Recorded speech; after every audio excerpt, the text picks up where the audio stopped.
Hello dear students, बहुत बहुत स्वागत है आप सभी का आज की क्लास में। चलिए फिर आज जो हमारा अधूरा चैप्टर बचा हुआ था, कौन सा? Micro organism, friend and Foy, मतलब कि सूक्ष्म जीव कैसे हमारे दोस्त हैं और कैसे हमारे दुश्मन हैं, ये हम पढ़ रहे थे। इससे सबसे पहले हमने देख लिया कि सूक्ष्म जीव हमारे दुश्मन कैसे हैं। अब देख रहे थे कि सूक्ष्म जीव हमारे दोस्त कैसे हैं, हमें किन चीजों में मदद कर रहे हैं। बाकी फिर आगे हम जो फूड प्रिजर्वेशन की टेक्निक्स वगैरह है, नाइट्रोजन फिक्सेशन, नाइट्रोजन साइकिल वगैरह पढ़ते हुए इस चैप्टर को आज कंप्लीट कर देंगे। साथ में क्वेश्चंस की प्रैक्टिस भी करेंगे आज, मतलब कि पूरे चैप्टर में हमने जो पढ़ा उससे रिलेटेड जो इंपॉर्टेंट क्वेश्चंस है मैं आपसे पूछूंगा। गुड इवनिंग बेटा, गुड इवनिंग। मनीष, अर्नव, श्रवणी, सभी रेडी हैं? बिल्कुल एक बार बोल दीजिए सर जी हम रेडी हैं, बस पढ़ा दीजिए, है ना। इससे पहले हमने देख लिया था एंटीबायोटिक यानी प्रतिजैविक क्या होता है। प्रतिजैविक एंटीबायोटिक मतलब कि बैक्टीरियल इन्फेक्शन से बचने के लिए जो दवाई ली जाती है, सिंपल भाषा में समझिए तो उसे एंटीबायोटिक, बैक्टीरियल इन्फेक्शन से बचने के लिए। तो ये कैसे डेवलप की गई कि अलेक्जेंडर फ्लेमिंग जी ने देखा कि अच्छा बैक्टीरिया है, यहाँ पे बैक्टीरिया का डेवलपमेंट यानी जीवाणु का जो ग्रोथ है बहुत तेजी से हो रहा है, लेकिन उसके पास में अगर हमने फफूंद यानी कि फंगस रख दिया तो उसका ग्रोथ रुक गया, मतलब कि बैक्टीरिया के ग्रोथ को रोका जा सकता है। तो उन्होंने लगाया, तो फिर कुछ बैक्टीरिया और फंगस से आपके लिए एंटीबायोटिक यानी प्रतिजैविक रेडी किए गए, है ना। और अलेक्जेंडर फ्लेमिंग जी द्वारा खोजा गया पहला जो एंटीबायोटिक था उसका नाम था पेनिसिलिन, जिसे पेनिसिलियम नामक फफूंद यानी कि फंगस से रेडी किया गया था। ऐसे बहुत सारी एंटीबायोटिक है जो मार्केट में मिलती हैं, एजिथ्रोमाइसिन वगैरह आपको मैं बता चुका हूं। अब बारी है वैक्सीन की। आपने सुना होगा ना, जब कोरोना का समय चल रहा था तो वैक्सीन लगवाना है, कोविशील्ड लगा लीजिए, कोवैक्सीन लगा लीजिए, अलग अलग वैक्सीन आपने सुना होगा। वैक्सीन को कैसे इंजेक्शन के माध्यम से, कभी कभी देखिए बचपन में आपको पोलियो की वैक्सीन दी जाती है तो आप सभी मुंह में ड्रॉप डाला जाता है, कभी कभी वैक्सीन को नाक के माध्यम से डाला जाता है। तो वैक्सीन होता क्या बेटा? देखिए वैक्सीन जो होता है, समझिए आपके बॉडी में कुछ ऐसी चीजें डाली जा रही हैं जो हमेशा आपके शरीर में रहेंगी, और जब उससे रिलेटेड बीमारी के लिए जो माइक्रोज आप पर हमला करेंगे तो वो जो अंदर जो वैक्सीन डाली गई है वो लड़ने के लिए रहेंगे कि आप हमें इस बीमारी से पीड़ित नहीं कर सकते, क्योंकि हमारे अंदर एंटीबॉडीज है। अब वैक्सीन समझिए क्या होता है। वैक्सीन सिंपल से समझिए कि जो पैथोजेंस होते हैं, जो रोग कारक होते हैं, रोगजनक होते हैं, जिनके कारण बीमारी हो रही, जैसे कि अगर हम बताएं आपको कि कॉलरा है, ठीक है, या ट्यूबरकुलोसिस है, बैक्टीरिया के कारण हो रहा है, ठीक है। तो बैक्टीरिया कारण, जिस भी बैक्टीरिया के कारण है उसको हमने आइडेंटिफाई कर लिया, इस बैक्टीरिया के कारण हमको यह बीमारी हो रही है, या इस वायरस के कारण हमको यह बीमारी हो रही है। तो अब हम क्या करेंगे, उसी वायरस के पार्ट को, ठीक है, यह तो डेड फॉर्म में, यह तो उसको वीक कर देंगे, उसको बहुत ज्यादा वीक कर देंगे, कमजोर, ठीक है। उसको लेंगे, उस पर कुछ क्रिया वगैरह होगी, उस पर वर्क होगा, ठीक है, और उसको आपके शरीर में इंजेक्ट किया जाएगा, इंजेक्शन के माध्यम से या फिर ड्रॉप के माध्यम से या नाक के माध्यम से, ठीक है। आपके अंदर चला गया, अब उसकी एंटीबॉडीज, मतलब कि वो जो माइक्रोऑर्गेनिज्म नहीं है उसका माइक्रो का जो है डेड फॉर्म, या फिर उसको कमजोर करके डाल दिया जाएगा। अब वो जब आपके शरीर में जाएगा किसी भी फॉर्म में तो एंटीबॉडीज बनाएगा। एंटीबॉडीज मतलब प्रतिरक्षा, प्रतिरक्षी, मतलब कि जब इस प्रकार के सूक्ष्म जीव का हमला होगा तो हमारे शरीर के अंदर एंटीबॉडी होगी, हमारे शरीर के अंदर जो सेल्स होती है वो एंटीबॉडी का निर्माण करेंगी। अब एंटीबॉडीज बन गई, अब मान के चलिए कि टीबी के बैक्टीरिया का हमला हुआ, हमारे अंदर तो जो टीबी की जो बैक्टीरिया है, ठीक है, उसका जो डेड फॉर्म है, या फिर अलग अलग तरीके से वैक्सीन बनाई, डेड फॉर्म या फिर उसको वीक करके फिर प्रोसेस करके, ठीक है, उस पर देख के उसको इस तरीके से रेडी किया जाता है कि उसके प्रति लड़ने के लिए रेडी रहे, ठीक है। तो जब भी आप टीबी के बैक्टीरिया का हम पर हमला होगा तो हमारे अंदर तो एंटीबॉडीज है, टीबी का वैक्सीन हमने लिया हुआ है, ट्यूबरकुलोसिस का, समझ में आ रहा है ना। तो फिर हमको वो रोग नहीं होगा क्योंकि हमने वैक्सीन ली। उसी प्रकार पोलियो ना हो, पोलियो वायरस से होता है, तो पोलियो वायरस का डेड फॉर्म या फिर उसको हम कमजोर करके उस तरीके से आपके लिए वैक्सीन बनाई गई, किसकी? पोलियो वायरस की। तो आपको क्या होगा, अब जब पोलियो के वायरस का आप पर हमला होगा, पहले से आपके शरीर में एंटीबॉडीज है, तो पोलियो वायरस का हमला सफल नहीं हो पाएगा क्योंकि हमारे अंदर एंटीबॉडीज है, हमारे अंदर की एंटीबॉडीज लड़के उस जो भी माइक्रोऑर्गेनिज्म है यानी जो वायरस हमला किया पोलियो के लिए उसको खत्म कर देगा। समझ में आ गया सिंपल वे में? जल्दी बताइए क्लियर, समझ में आ गया?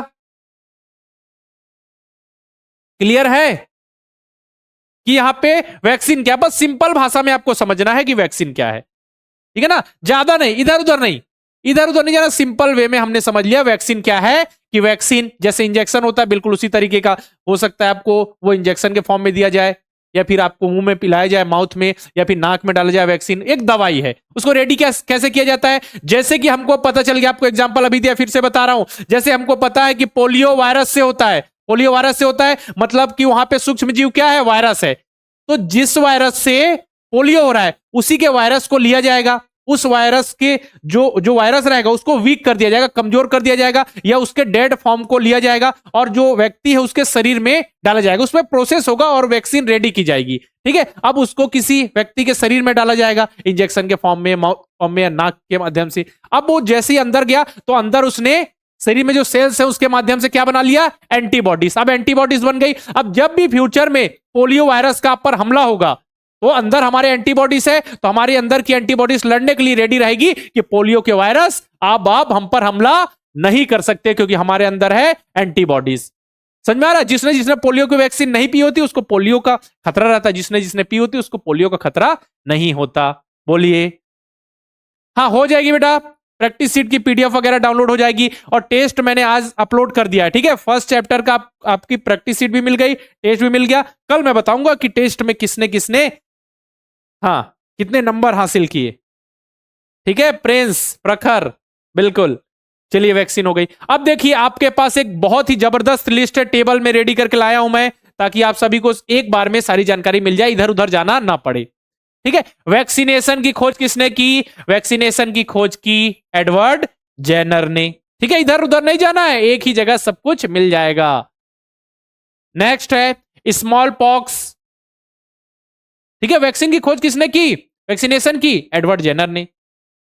टीकाकरण कहते हैं उसे हिंदी में। तो उन्होंने खोज की तो किसके लिए वैक्सीन है? उन्होंने बनाया स्मॉल इसमें स्मॉल पॉक्स यानी कि चेचक। स्मॉल पॉक्स को क्या कहा जाता है? चेचक। चेचक के टीके का किया। किसने किया चेचक के टीके का निर्माण वैक्सीन का? Edward Jenner. समझ में आया? इसका देखिए, पोलियो वैक्सीन। पोलियो वैक्सीन दो प्रकार की है बेटा, ठीक है। एक है polio vaccine IPv. Polio vaccine IPv, inactivated, means यहां पे क्या किया गया है? हाँ,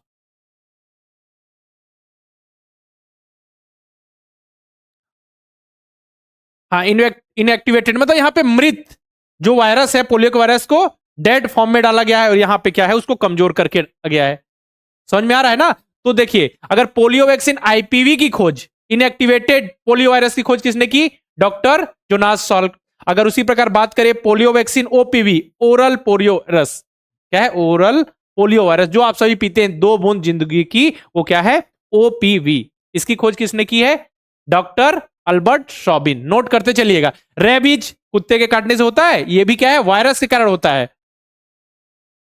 वायरस से होता है, लेकिन जो है उनको कैरी करते हैं, ठीक है, उसके वायरस को। तो रेबीज, रेबीज के टीके की खोज किसने की? Louis Pasteur. नोट करते चलिएगा। इसका कॉलरा यानी कि हैजा, हैजा के टीके की खोज किसने की? हैजा के टीके की खोज की वॉल्डेमार मोरिस हाफकिन।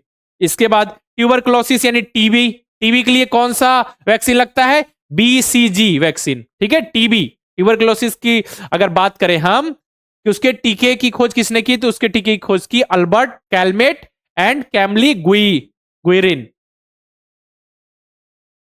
ठीक है ना? चलिए, इसके वैक्सीन बीसीजी का फुल फॉर्म क्या है? Bacillus Calmette Guérin. Bacillus Calmette Guérin, BCG जो वैक्सीन लगाया जाता है टीबी के लिए। इसका देखिए, हेपेटाइटिस के टीके की खोज किसने की? Morris Hillman. किसने? मॉरिस हिलमैन में। इसके देखिए, एंथ्रेक्स, एंथ्रेक्स किससे होता है? बैक्टीरिया, जानवरों में ज्यादा होता है, इंसानों में भी फैलता है। इसके लिए टीके की खोज किसने की? लुई पास्चर ने की इसके टीके की खोज। और इसके बैक्टीरिया की खोज किसने की? बेसी बेसिलस एंथ्रेसिस की खोज किसने की थी? रॉबर्ट कोच ने। समझ में आ रहा? और इसके टीके की खोज लुई पास्चर ने की थी। इसको नोट कर लीजिए जल्दी से, इसको जल्दी से नोट कर लीजिए।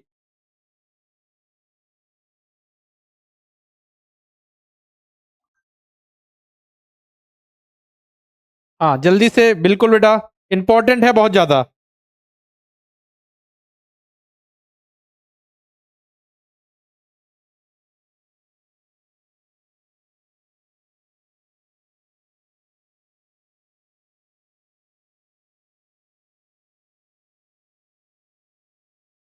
हाँ बोलिए प्रखर।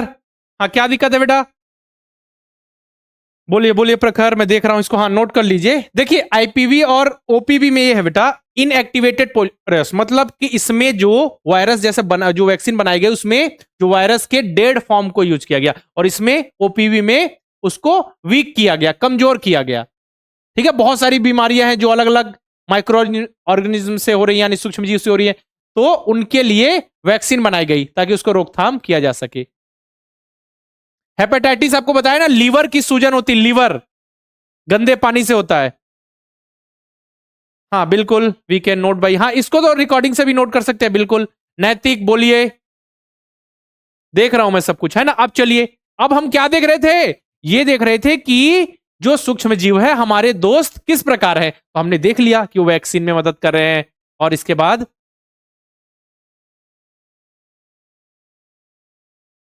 देखो बेटा, वायरस का वीक फॉर्म है, मतलब उसको केवल वीक फॉर्म ऐसे वायरस नहीं डाल गया, उसको प्रोसेस करके रेडी किया जाता है, ठीक है, मेडिसिन के फॉर्म में, या फिर उसको अलग तरीके से, ताकि वो उससे लड़ सके। उसमें प्रयोग किए गए कि ऐसा करने से क्या वो जो वायरस है या जो माइक्रो ऑर्गेनिज्म है उसकी जो ग्रोथ है वो रुक रही है, या उसका हमला रुक जा रहा है। हाँ, तो इस तरीके से फिर आपके लिए वैक्सीन रेडी किए गए। उसको ऐसा नहीं कि लैब में रेडी किया जाता है, ऐसा नहीं कि जो वायरस है उसका वीक फॉर्म आपके शरीर में डाल दिया गया, ऐसा नहीं। उसको लैब वगैरह में पूरी तरीके से चेक करके, पूरा प्रयोग करके, उसके बाद फिर आपके शरीर में किया जाता है ना। जैसे अब कोरोना का वायरस था, उस समय कोवैक्सीन रेडी की गई, कोविशील्ड रेडी की गई, तो ऐसा थोड़ी कि कोरोना का वायरस को पकड़ा गया, देखा सूक्ष्मदर्शी में वायरस दिख रहा, पकड़ा और आपके शरीर में डाल दिया, ऐसा नहीं, है ना। जैसे आप बोलेंगे कि सर ये तो देखिए बैक्टीरिया का ग्रोथ हो रहा था, लेकिन उसके बगल में हम फंगस ले गए, वो भी सूक्ष्म जीव है, तो कैसे ग्रोथ रुक गया? देखा ना, वहां पे प्रयोग करके देखा गया कि अगर बैक्टीरिया वहां पे तो फंगस पास में लगे तो उसकी ग्रोथ धीरे हो रही है, मतलब कि हम उससे वैक्सीन बना सकते हैं, मतलब उससे हम दवाई बना सकते हैं जिससे बैक्टीरिया का ग्रोथ कम हो। ये सारी चीजें प्रयोग पर डिपेंड करती है, प्रयोग वहां पे देखा। साथ में देखिए, अब जो सूक्ष्म जीव है वो हमारे दोस्त कैसे हैं, क्योंकि वो इंक्रीज सॉइल फर्टिलिटी, मतलब मिट्टी की उर्वरता को बढ़ा रहे हैं। मिट्टी की उर्वरता को कैसे बढ़ा रहे हैं बताइए? मिट्टी की उर्वरता को इस प्रकार बढ़ा रहे हैं, जो साइनोबैक्टीरिया के बारे में आपने सुना होगा, साइनोबैक्टीरिया, जिसे हम ब्लू ग्रीन एल्गी भी कहते हैं। याद रखिए, ब्लू ग्रीन एल्गी नाम से लग रहा होगा कि वो शैवाल है, लेकिन वो शैवाल नहीं है, वो एल्गी नहीं है, वो है बैक्टीरिया। साइनोबैक्टीरिया किसमें मदद करता है? एक प्रकार का ये भी क्या है? बैक्टीरिया है, सूक्ष्म जीव है, जिसे कभी कभी हम ब्लू ग्रेन एल्गी भी कहते हैं। ये किसमें मदद करता है? Nitrogen fixation. अब नाइट्रोजन फिक्सेशन में मदद करेगा तो मिट्टी में नाइट्रोजन की मात्रा बढ़ेगी, फिर जड़ों के माध्यम से नाइट्रोजन सब का पहुंचेगा। अब नाइट्रोजन किसमें जरूरत है? पौधों के जो हरे भाग के ग्रोथ में, पौधों का ग्रोथ होगा, मिट्टी की उर्वरता क्षमता बढ़ेगी। समझ में आ रहा है? तो मतलब ये मिट्टी की फर्टिलिटी रेट को बढ़ाने में मदद करता है सूक्ष्म जीव हमारा, ठीक है। साइनोबैक्टीरिया याद रखिएगा, साइनोबैक्टीरिया, और जिसे हम ब्लू ग्रीन एल्गी भी कहते हैं। ब्लू ग्रीन एल्गी मतलब एल्गी नहीं है, वो क्या है? एक प्रकार का बैक्टीरिया है, याद रखिएगा, साइनोबैक्टीरिया। ठीक है, अब चलिए, अब किस हिसाब से पर्यावरण हमारी मदद करे, मतलब कि सूक्ष्म जीव हमारी मदद करेंगे पर्यावरण को साफ करने में? तो पर्यावरण को साफ करने में कुछ इस तरीके से मदद करेंगे, जैसे कि पेड़ पौधे उगे हैं, फसल उगी हुई है, ठीक है, अब वो पेड़ पौधे, फसल खराब हो गई, ठीक है, या उनके पत्तों के पत्ते हो गए, टुकड़े हो गए पौधों के, उनको फेंक दिया गया, या फिर जो जीव जंतु होते हैं, ठीक है, वो भी सड़े गले जंतु वो मर गए, ठीक है, तो उनका डिकम्पोजिशन, डिकम्पोजिशन कौन करता है? ये डिकम्पोजिशन करने का काम कौन करता है? ये जो माइक्रो ऑर्गेनिज्म होते हैं यही तो करते हैं उनको डिकम्पोज। जैसे कुछ फंगस हो गए, कुछ बैक्टीरिया हो गए, इन चीजों को, पेड़ पौधों के अवशेष, मृत जीव जंतु, इनको डिकम्पोज करके वापस से मिट्टी में मिला देते हैं, मिट्टी में मिला देते हैं, जिससे मिट्टी की फर्टिलिटी रेट, उर्वरता क्षमता बढ़ जाती है, पर्यावरण शुद्ध हो जाता है, क्योंकि ये जो सड़े गले पौधे हैं, मृत जीव जंतु हैं छोटे छोटे, सब वापस से मिलकर पर्यावरण को, क्या हो गया? पर्यावरण में ये सब मृत जीव जंतु थे, पेड़ पौधे थे, लेकिन उसको डिकम्पोज करके देखिए पर्यावरण के लिए यूजफुल बना दिया गया, पर्यावरण को साफ कर दिया गया। समझ में आया? देखिए, आप सभी करते हैं कि नहीं बताइए? जहां भी कचरा वगैरह दिखे उसको फेंक देते हैं या नहीं? या फिर जहां पे कूड़े के होता है, ठीक है, जहां पे कूड़े वाली बाल्टी होती है वहीं पे कचरा डालते हैं, ऐसा कि बिस्किट का पैकेट फाड़ा कहीं भी फेंक दिया? आप सभी को भी मदद करनी है, ठीक है। चलिए, पर्यावरण से याद आया कि पर्यावरण दिवस कब मनाया जाता है, ये आपके लिए होमवर्क है। विश्व पर्यावरण दिवस हर वर्ष कब मनाया जाता है, ये आपके लिए होमवर्क है। मैथ्स का टेस्ट वो आ जाएगा बेटा, ठीक है। अभी साइंस का टेस्ट मिल गया, साइंस की प्रैक्टिस शीट मिल गई, अच्छे से सॉल्व कीजिए। टेस्ट का रिजल्ट जो है कल मैं बताऊंगा कितने कितने नंबर आ रहे हैं, सभी बच्चों को टेस्ट दे देना है, ठीक है ना। चलिए आगे बढ़े। अब देखते हैं हम आगे। अब हम देखते हैं, अब आपने सुना है फूड पॉइजनिंग, किसने किसने सुना है? सभी बच्चे गए अपने दोस्त के घर पार्टी में, ठीक है, कि बर्थडे की पार्टी है, चलिए चलते हैं थोड़ा कुछ खा पी के आया जाए, ठीक है। गए, बढ़िया मजे से तो खा लिया, सब कुछ खाया, बिल्कुल पार्टी में पिज्जा बर्गर और खाना वगैरह बना हुआ था घर में, सब कुछ खाया। लेकिन जैसे ही आए तबीयत खराब होने लगी।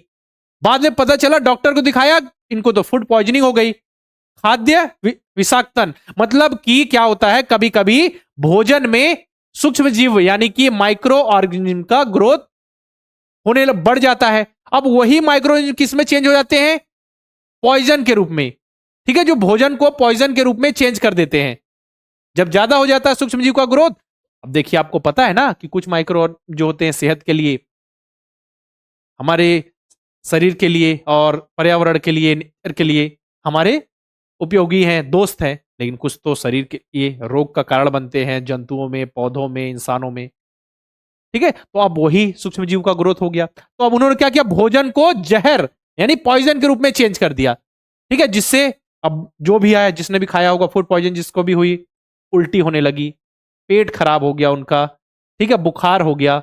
डॉक्टर ने बताया फूड पॉइजनिंग है, ठीक है। कभी कभी क्या होता है, फूड पॉइजनिंग इतनी ज्यादा हो जाती है कि मौत भी हो सकती है, ठीक है। तो इसीलिए देखिए, भोजन क्या होगा, भोजन को हो सकता है उसका कारण भोजन खुला हो, उसमें अलग से कोई कीड़े मकोड़े या मक्खी मच्छर, ठीक है, तो वो क्या है, माइक्रो ऑर्गेनिज्म कहीं से सड़ी गली अपशिष्ट पदार्थ गंदगी में बैठ के वहां से आए होंगे, ठीक है, और सूक्ष्म जीव को आपके खाने में डाल दिया होगा या उससे छुए होंगे तो वहां माइक्रो ऑर्गेनिज्म में आ गए। अब वो भोजन को पॉइजन के फॉर्म में चेंज कर दिया, सड़ा हो, खाना खराब हो गया, अब उसी को आपने खा लिया, खाने में तो बहुत मजा आया लेकिन हो गई तबीयत खराब, तो इसे कहते हैं फूड पॉइजनिंग। समझ में आ रहा है ना? चलिए, अब देखते हैं। अब फूड पॉइजनिंग मतलब कि खाना खराब हो जा रहा है, खाना तो खराब हो गया, या फिर कभी कभी होता है रात का बचा हुआ खाना जैसे फ्रिज वगैरह में रख दिया, जहां पे देखिए, जहां पे सूक्ष्म जीव का ग्रोथ नहीं होगा तो वहां पे अपना खाना खराब नहीं होगा। जैसे आपने कुछ चीजें रात भर खुला छोड़ दिया तो वो तो खराब होगा ही, सुबह उठ के उसको खा रहे, तबीयत खराब तो होने के चांसेस है। किसी किसी की इम्यूनिटी अच्छी रहती है तो कई बार नहीं होते, लेकिन चांसेस तो है खराब होने के। लेकिन उसी चीज को आप फ्रिज में रख दें, वहां पे माइक्रो ऑर्गेनिज्म का ग्रोथ रुक जाता है। समझ में आ रहा है? तो फिर खाना अच्छा रहता है। तो हम आगे पढ़ने वाले हैं वही फूड प्रिजर्वेशन टेक्निक, मतलब खाद्य परिरक्षण, मतलब हमको भोजन को लंबे समय तक चलाना है ताकि भोजन हमारा खराब ना हो। जैसे कि अभी भोजन खराब हो गया तभी तो फूड पॉइजनिंग हो गई, मतलब जो उसमें सूक्ष्म जीव का ग्रोथ हो गया तेजी से, उसने भोजन को किस फॉर्म में चेंज कर दिया, पॉइजनस फॉर्म में, जिससे तबीयत खराब हो गई। अब हमको खाने को खराब होने से बचाना है, बहुत थोड़ा लंबे समय तक चले। देखा होगा आपने कि विदेशों से सब्जी आती हैं एक देश से दूसरे देश में, है ना, सब्जी आ रही इतने समय से, मतलब समझिए एक सीजन की सब्जी को बहुत समय, लंबे समय तक रखा जाता है, कैसे प्रिजर्व किया जाता है उसको। आपके मन में सवाल आता होगा ना, जैसे हम अचार बनाते हैं, अचार को अभी हम गर्मी में बनाएंगे और साल भर खाते हैं, अचार खराब क्यों नहीं होता?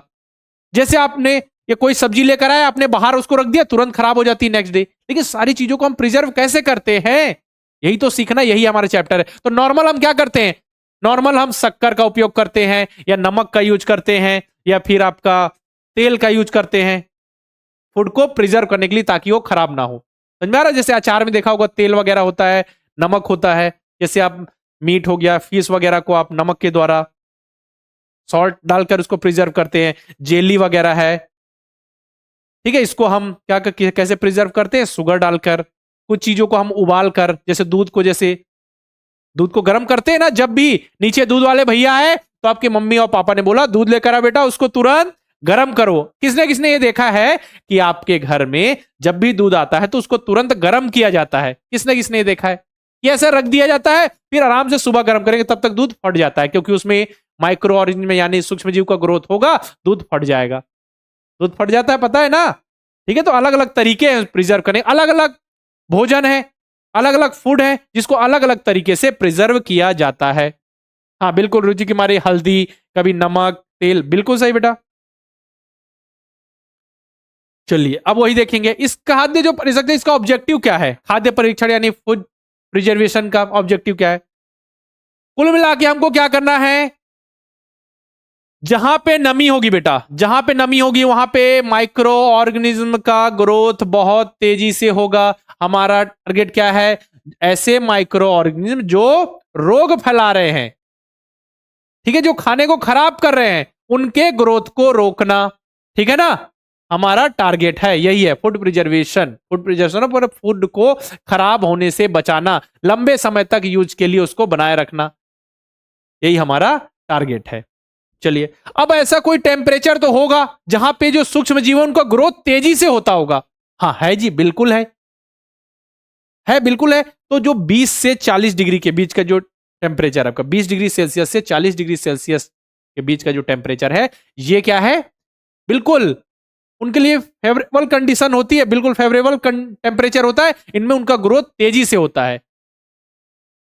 समझ में आ रहा है ना? इसलिए हम देखिएगा खाने वगैरह को फ्रिज में रखते हैं ताकि उनको ये टेम्परेचर ना मिल पाए। 20 से 40 डिग्री के बीच का टेम्परेचर मिला तो उनका ग्रोथ तेजी से होगा, है ना? अलग अलग फूड है, अलग अलग तरीके से उसको प्रिजर्व किया जाता है, वही हम देखेंगे। आपको नहीं देखा होगा कि बाहर बाहर से एक स्टेट से दूसरे स्टेट में सब्जी आ रही, जिसका उत्पादन, जैसे देखा होगा कुछ कुछ चीजें हैं जिसका जो उत्पादन है, प्रोडक्शन है, किसी किसी स्टेट में बड़े मात्रा में होता है। अब उस सब्जियों को, उस अनाज को एक जगह से दूसरे जगह तक पहुंचाना है, ठीक है, तो उसको प्रिजर्व करके उतने लंबे समय तक एक जगह से दूसरे जगह जाएगा, फिर वो वहां से जाएगा। उसको कैसे प्रिजर्व किया जाता है, आपके पास जो अनाज है, ग्रेन वगैरह है, बताया था उसको कैसे प्रिजर्व करते हैं, उसमें से नमी हटाई जाती है, पहले उसको सुखाया जाता है। अलग अलग तरीके हैं उसको, ऐसे air container, air close container में रखा जाता है ताकि वहां वायु ना आए, नमी ना आए। नमी आएगी तो फिर माइक्रो ऑर्गेनिज्म का ग्रोथ तेजी से होगा, फिर वो खराब हो जाएंगे, फंगस आ जाएगा उसमें। समझ में आ रहा है ना?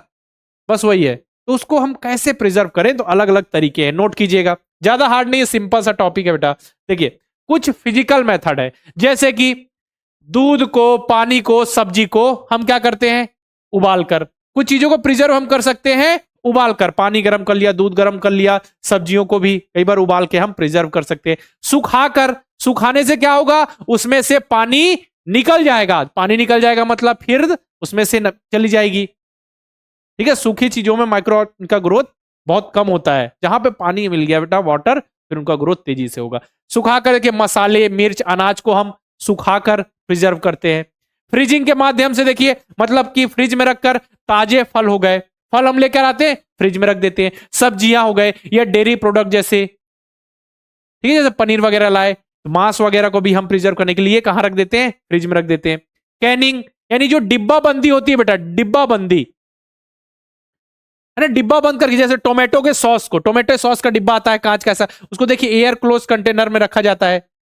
हाँ वहां पे हवा आ सकती क्या, नहीं, ठीक है। तो देखिए टोमेटो सॉस, लीची, खजूर वगैरह जो आता है उसको डिब्बा बंदी करके, ठीक है, गाढ़ा दूध। समझ में आ रहा है ना? तो ये सभी, इसका देखिए स्मोकिंग, स्मोकिंग मतलब जो धुआं, ठीक है, हल्की आंच में जब धुआं निकलता है, आग जलाते हैं उससे, देखिएगा मांस को, पनीर को और आपका मछली को प्रिजर्व किया जाता है, भूना जाता है उसको स्मोकिंग के द्वारा। समझ में आ रहा है ना? तो ये हो गया फिजिकल मेथड। कुछ केमिकल मेथड देखिए, सॉल्टिंग, सॉल्टिंग मतलब नमक डालकर, तो नमक डालकर हम मुख्य रूप से देखिए मछली को, मांस को मुख्य रूप से प्रिजर्व करते हैं, फिश को, मीट को, और साथ में आम, आंवला, नमक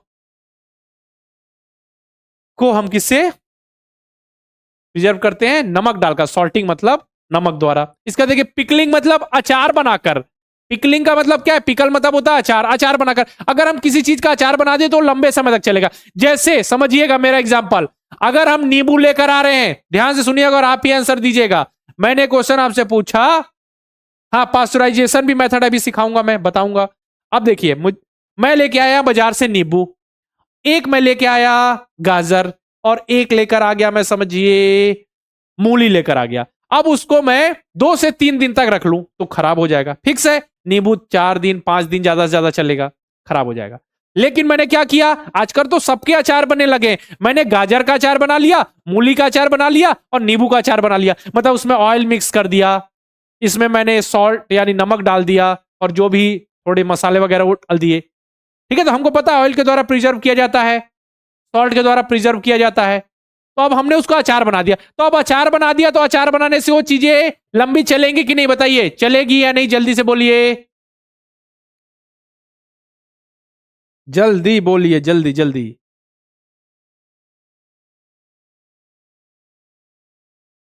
हाँ, है ना? ठीक है, इस तरीके से बहुत बढ़िया। हाँ, ठीक। इसके देखिए शुगरिंग यानी कि शक्कर देखिए मुरब्बा जो बनता है, मुरब्बा बनता है, जैम है, जेली है, रसगुल्ला है, ठीक है, गुलाब जामुन है, ठीक है, स्क्वैश है। इन सभी को हम किससे, शुगर के द्वारा प्रिजर्व करते हैं। जैसे चाशनी में इसको डुबाया जाता है, रसगुल्ला को, गुलाब जामुन को। और जो आपकी देखिए मुरब्बा वगैरह बनता है उसको शक्कर के द्वारा प्रिजर्व किया जाए, जैम, जेली, ये सबको शक्कर के द्वारा हम प्रिजर्व करते हैं। अब कुछ केमिकल्स का भी यूज करते हैं, जैसे कि हम ये देखिए वेनेगर, सिरका का यूज करते हैं प्रिजर्व करने के लिए। सोडियम बेंजोएट का यूज करते हैं, सोडियम मेटा, क्या है, सोडियम मेटा बाइसल्फाइड का यूज करते हैं। मतलब इनका हम लिमिटेड मात्रा में, ज्यादा ऐसा प्रयोग करेंगे तो फिर ज्यादा मात्रा में यूज करने में फिर दिक्कत हो जाती है, भोजन हमारा खराब हो जाएगा, सेहत के लिए चीजें सही नहीं होती है ना, जो केमिकल्स वगैरह का यूज। इसको भी लिमिटेड मात्रा में, जितनी जरूरी है उससे अधिक मात्रा में जो केमिकल मेथड इसका यूज नहीं किया जाता।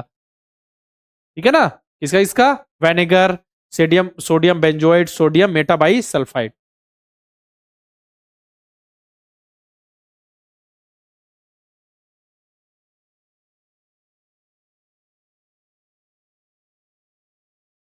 सुशीला, क्या दिक्कत आ रही है? हाँ, एक बार बंद करके आप वापस से चालू कीजिए, स्टॉप नहीं होगा, है ना? चलिए, प्रखर, हाँ बोलिए बेटा, क्लियर है यहां तक? अब देखिए और प्रिजर्व करने के तरीके, तो वैक्यूम पैकिंग। ठीक है, वैक्यूम पैकिंग मतलब इस तरीके से पैक किया जाता है कि वहां एयर बिल्कुल जा ही नहीं पाएगी। तो इसके देखिए चिप्स जो हो गया, चिप्स में एयर, अगर एयर चली गई तो देखिएगा चिप्स अच्छा नहीं लगता है ना। ठीक है, चिप्स हो गए, सूखा मेवा जो हो गया, कॉफी पाउडर वगैरह हो गया, इसको वैक्यूम पैकिंग के द्वारा प्रिजर्व करते हैं। साथ ही रेडिएशन के द्वारा, जैसे अल्ट्रावायलेट रेस है, एक्सरे है, गामा रेस है, इनका यूज करके भी हम जो फूड प्रोडक्ट होते हैं उनको प्रिजर्व करते हैं। तो ये टेक्निक्स हो गई फूड प्रिजर्वेशन की, इसको नोट कर लीजिए, है ना, किस तरीके से। मतलब हम नमक से, ऑयल से, इसके बाद शक्कर से, अचार बनाकर, केमिकल का यूज कर कर अलग अलग तरीके से हम फूड को प्रिजर्व कर सकते हैं। ठीक है ना?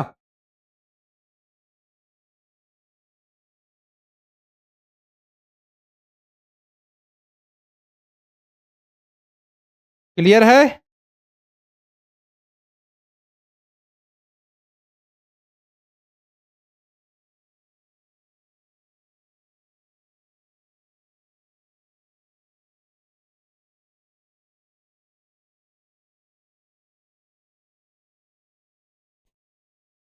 Okay, very good. इसका हमको यूज नहीं करना है, ये तो बड़े जो लैब वगैरह में या वहां पे बड़ी बड़ी फैक्ट्रियों में बड़े फंक्शन के रूप में यूज किया जाए। इतना डिटेल नहीं समझना बेटा कि एक्सरे से हमको कैसे फूड को प्रिजर्व कर रहे हैं, गामा रेस कैसे आ रही हैं, तो इस पे ही समझिए। अगर इसको अगर समझाया जाए कि एक्सरे से, गामा से, रेस से किस हिसाब से किया जा रहा है, तो फिर तो उसमें ही एक क्लास चला जाएगा। बस आपको समझना है कि ये सभी मेथड्स है, रेडिएशन के माध्यम से भी आजकल हम फूड को प्रिजर्व करें। धीरे धीरे टेक्नोलॉजी डेवलपमेंट हो रही है, ठीक है, चीजें बढ़ रही हैं, है ना, वैज्ञानिक डेवलपमेंट हो रहे हैं, तो मैंने वही है उससे और जैसे आप पूछ रहे हैं एक बच्चा कि बॉइलिंग से, कि बॉइलिंग से फूड को कैसे प्रिजर्व कर सकते हैं, तो बॉइलिंग जैसे बेटा जब उसको हीट दी जाएगी 100 डिग्री सेल्सियस, उबाला जा रहा है, तो उबाला जा रहा है तो जो जो ग्रोथ करने वाले जो माइक्रो ऑर्गेनिज्म है, जो जो क्या है, हार्मफुल है, जो आपके फूड प्रोडक्ट है उसके लिए, तो उसके ग्रोथ को रोक दिया जाता है, किसे, बॉइलिंग के द्वारा। तो फिर उनका ग्रोथ रुक जाएगा, तो बिल्कुल फिर क्या होगा, ग्रोथ रुक जाएगा, तो फिर हमारा जो फूड है वो सही रहेगा, बेकार नहीं होगा। चलिए, अब ये याद रखिए, ये वाला प्रोसेस पास्चराइजेशन यानी कि पास्चुरीकरण, पास्चुरीकरण का जो प्रोसेस है उसकी खोज किसने की थी? उसकी खोज की थी लुई पास्चर ने, लुई पास्चर ने। ठीक है, इसका उपयोग मुख्य रूप से जो पेय पदार्थ हैं, मुख्य रूप से दूध वगैरह, इसको प्रिजर्व करने के लिए किया जाता है। तो इसमें क्या किया जाता है, देखिए बेटा, सबसे पहले दूध को हम 70 डिग्री सेल्सियस यानी कि 70 डिग्री सेल्सियस पर 15 से 30 सेकंड के लिए गर्म करते हैं। समझ में आ रहा है ना? दूध को हम 15 से 30 सेकंड के लिए 70 डिग्री सेल्सियस पर गर्म करते हैं, फिर अचानक से उसको ठंडा कर देते हैं। ये कैसे पता चला? ये प्रयोग करके देखा गया होगा ना लैब वगैरह में, साइंटिस्ट ने इसमें प्रयोग किया होगा, तब तो आइडिया लगा होगा कि इसको हम 70 डिग्री सेल्सियस पे गर्म करते हैं 15 से 30 सेकंड के लिए, फिर अचानक से इसको ठंडा होने के लिए छोड़ देते हैं। तो देखा उन्होंने कि ऐसा करने से जो माइक्रो ऑर्गेनिज्म में है उनका ग्रोथ नहीं हो रहा है, रुक जा रहा है, और दूध को संरक्षित किया जा सकता है। ऐसा नहीं कि दूध को हमने ऐसा गर्म किया तो दूध हमारा फट नहीं रहा है। हाँ, तो उनको आइडिया लग गया कि ये प्रोसेस ऐसा ऐसा होता है, इस प्रोसेस का नाम रख देगा पाश्चुरीकरण, यानी कि पाश्चराइजेशन। कई बार आपने देखा होगा कि जो आप ऑनलाइन वगैरह मंगाते होंगे, जो पैकेट जो दूध वगैरह आता है, कई बार जो दूध होते हैं वो पाश्चराइज मिल्क होते हैं, डायरेक्ट भी पी सकते हैं आप, है ना? मतलब वो जो मिल्क होते हैं उसमें पाश्चुरीकरण यानी पाश्चराइजेशन का प्रोसेस पहले से हुआ रहता है, तो उसको ऐसा नहीं जरूर कि फिर से उबालिए, उसको गर्म कीजिए। नॉर्मल दूध आ रहा है, दूध वाले भैया देने आए तो उसको आप तुरंत गर्म करेंगे, फिर ठंडा करते हैं ना? लेकिन जो पैकेट वाले आते हैं उसमें लिखा होता है ना, जो पाश्चुरीकृत होते हैं यानी पाश्चराइज्ड मिल्क होते हैं, तो डायरेक्ट उनको उबालने की जरूरत नहीं पड़ती, क्योंकि उसमें पहले से पाश्चराइजेशन का प्रोसेस हो चुका होता है और उसमें से जो माइक्रो ऑर्गेनिज्म है उनका ग्रोथ वहां रुक चुका होता है, खत्म हो चुका होता है। हाँ, जरूरी है बेटा, ये एक मेथड है ना, तो आप पूछ रहे हैं जरूरी है मतलब वही 70, 72, 75 के आसपास वही टेम्परेचर रखिए, उसके बाद उसको 15 से 30 सेकंड तक गर्म कीजिए, फिर उसको ठंडा कर दीजिए अचानक। हाँ बोलिए प्रखर, अदिति। चलिए अब हम समझने वाले हैं नाइट्रोजन चक्र, नाइट्रोजन साइकिल को हम अच्छे से समझेंगे। हाँ, पूछा जाता है बेटा, पूछा आपसे ऐसा जाएगा कि दूध को प्रिजर्व करने के लिए यानी संरक्षित करने के लिए कौन सा मेथड अपनाया जाता है, तो ऐसा पूछा जाएगा पाश्चुरीकरण, तो आप सीधा टिक लगाइएगा पाश्चराइजेशन। अभी क्वेश्चन की प्रैक्टिस कराऊंगा, घबराइए मत। प्रैक्टिस सीट और चैप्टर टेस्ट में जितने भी क्वेश्चन मिल रहे हैं सारे क्वेश्चन इंपॉर्टेंट है और सारे क्वेश्चन इसी तरीके के आपके एग्जाम में आएंगे, बस इतना याद रखिए, अलग से कुछ भी नहीं आएगा, क्योंकि पूरा जो सिलेबस है आपका उसको हम छानबीन कर सारे क्वेश्चन आपके लिए रेडी करते, कुछ भी नया होगा हम हैं बताने के लिए, सारे नए नए क्वेश्चंस मिलेंगे और जिस तरीके क्वेश्चन एग्जाम में पूछे जाएंगे तो बिल्कुल निश्चिंत रहे, बस मैं जो पढ़ा रहा हूं समझा रहा हूं उसको सुनिए, समझिए, उसका नोट्स बनाते चलिए, अच्छे से पढ़ते चलिए। अब देखिए हम समझेंगे नाइट्रोजन साइकिल, है ना? आपकी एनसीईआरटी की बुक होगी क्लास 8 साइंस की, हिंदी इंग्लिश दोनों में, तो इस तरीके का कुछ ऐसा बना होगा चक्र, नाइट्रोजन चक्र। आखिर ये नाइट्रोजन चक्र होता क्या है, नाइट्रोजन साइकिल है क्या, समझिए। आपको पता है कि हमारे एटमॉस्फेयर में 78% क्या है, नाइट्रोजन है। अच्छा, तो हमको यह भी पता है कि कुछ जो ब्लू ग्रीन एल्गी है और बैक्टीरिया है उनके द्वारा नाइट्रोजन का फिक्सेशन किया जाता है, ठीक है? जैसे राइजोबियम बैक्टीरिया है ना, साइनोबैक्टीरिया है, ये सभी क्या कर रहे हैं, नाइट्रोजन का फिक्सेशन करें। अब नाइट्रोजन फिक्सेशन करें मतलब नाइट्रोजन को स्थिर कर दे रहे हैं। अब नाइट्रोजन का स्थिरीकरण किया जा रहा है तो फिर से एटमॉस्फेयर में नाइट्रोजन कैसे जाएगा, मतलब नाइट्रोजन एटमॉस्फेयर में 78% है, अगर उसका फिक्सेशन कर दिया जाए तब तो नाइट्रोजन खत्म ही हो जाएगा हमारे एटमॉस्फेयर से। तो ये चक्र कैसा चलता है, साइकिल कैसे चलती है कि एटमॉस्फेयर में उतना ही नाइट्रोजन रहता है और जो पेड़ पौधे को जरूरी है, जीव जंतु को जरूरी है, उन तक नाइट्रोजन पहुंच भी जाता है और फिर से जो हमारा नाइट्रोजन है वो एटमॉस्फेयर में पहुंच जाता है। ये साइकिल कैसे चलती है, मन में सवाल तो होगा। अभी बेटा इसको नोट नहीं करना है, ये बस आपको मैं दिखा रहा हूं कि ऐसी साइकिल आपके बुक में बनी होगी, एनसीईआरटी बुक में। हम इसको किस तरीके से समझेंगे, ठीक है? तो पहले ध्यान से समझिए, आपको तो मैं समझाऊंगा। देखिए सबसे पहले क्या होता है बेटा, हमारे वायुमंडल में कितने प्रतिशत नाइट्रोजन है, 78%। ध्यान से सुनिएगा, 78% नाइट्रोजन है, समझ में आ रहा है? अब नाइट्रोजन जो है उसका फिक्सेशन किसके द्वारा होता है, उसका फिक्सेशन होता है जो एटमॉस्फेयर में जो नाइट्रोजन है उसका फिक्सेशन होता है बैक्टीरिया और ब्लू ग्रीन एल्गी के द्वारा। देखिए ये समझिए, ये अभी अंदर मत जाइएगा, ठीक है? उसका फिक्सेशन किसके द्वारा होता है, बैक्टीरिया और ब्लू ग्रीन एल्गी के द्वारा, ठीक है? फिक्सेशन हो गया। तो फिक्सेशन का मतलब क्या है कि नाइट्रोजन को आपने स्थिर कर दिया। अब जो एटमॉस्फेयर से डायरेक्ट नाइट्रोजन आई है जिसको फिक्स किया गया है, फिक्सेशन किया गया है, उसको डायरेक्ट पेड़ पौधे यूज कर सकते हैं क्या, नहीं कर सकते। याद रखिए, जो एटमॉस्फेयर की नाइट्रोजन है उसका डायरेक्ट यूज नहीं किया जा सकता। उस नाइट्रोजन को हमको नाइट्रोजन कंपाउंड यानी कि नाइट्रोजन यौगिक में चेंज करना होगा। जैसे नाइट्रोजन है तो नाइट्रेट के फॉर्म में या जैसे कि जो अपना यूरिया होता है उसमें तो नाइट्रोजन है, वो नाइट्रोजन यौगिक है, उसके रूप में उसको चेंज करना होगा। ठीक है, तो उसको चेंज करने के लिए, उसको चेंज करने का प्रोसेस कौन करता है? उसको चेंज करने का प्रोसेस किसके द्वारा होता है? वो भी ब्रू एल्गी और बैक्टीरिया के द्वारा। ठीक है ना, तो जो बैक्टीरिया है और ब्लू ग्रीन एल्गी है उसके द्वारा नाइट्रोजन, जो एटमॉस्फेरिक नाइट्रोजन है उसको नाइट्रोजन कंपाउंड यानी यौगिक में चेंज किया जाता है। चलिए, ये हो गया। अब जो नाइट्रोजन यौगिक है, अब नाइट्रोजन यौगिक का पेड़ पौधे यूज कर सकते हैं, तो हमारी मिट्टी में नाइट्रोजन की मात्रा आ गई। तो अब पेड़ पौधे जड़ के द्वारा, ठीक है, तो पेड़ पौधे, मिट्टी में अब नाइट्रोजन यौगिक है, कंपाउंड है, तो पेड़ पौधे उसका यूज करेंगे, पेड़ पौधों में ग्रोथ होगी, पेड़ पौधों में ग्रोथ होगी, तो इस तरीके से क्या होगा? पौधे द्वारा ये चीज अवशोषण की जाएगी। कौन से भाग से? जड़ द्वारा। पौधों के जड़ द्वारा जो नाइट्रोजन यौगिक है, कंपाउंड है, उनका अवशोषण होगा, एब्जॉर्प्शन होगा, पौधे की ग्रोथ होगी। ठीक है, पौधों के हरे भाग का निर्माण होता है नाइट्रोजन कंपाउंड से, आपको पता है। अब इसी पेड़ पौधे को क्या करेंगे? जो जीव जंतु होंगे, एनिमल्स होंगे, ठीक है, इंसान होंगे, वो ग्रहण करेंगे। पेड़ पौधे ही ग्रहण करते हैं, जो शाकाहारी जैसे पौधे खाएंगे, पालक खाएंगे, ठीक है, तो अब इसको ग्रहण करेंगे तो उनके शरीर में नाइट्रोजन की मात्रा। अब जो नाइट्रोजन मदद किस में करता है? नाइट्रोजन प्रोटीन के लिए जरूरी है, प्रोटीन के निर्माण में नाइट्रोजन जरूरी है, विटामिन के निर्माण में नाइट्रोजन जरूरी है, क्लोरोफिल के निर्माण में विटामिन जरूरी है। समझ में आ रहा है ना? तो अब देखिए, पौधों में, पौधों के द्वारा नाइट्रोजन का अवशोषण कर दिया गया, फिर पौधों को जंतुओं ने खाया तो वहां तक नाइट्रोजन पहुंच गया। समझ में आ रहा है ना? और साथ में अब क्या हुआ? अब क्या हुआ?